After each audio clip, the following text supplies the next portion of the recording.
ખરેખર વાલા જદી આ જગ્યાની માલપા આ વસ્તી રહી સોધારા આહુડે દેવી હાટું થઈ રોય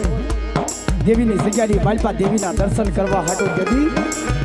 15 વર્ષ દેવીએ વાટું જોવડાવી પણ દેવી આ વસ્તી શું કહેતી હતી મને લઈ જા મને લઈ જા મને લઈ જા લઈ જા લઈ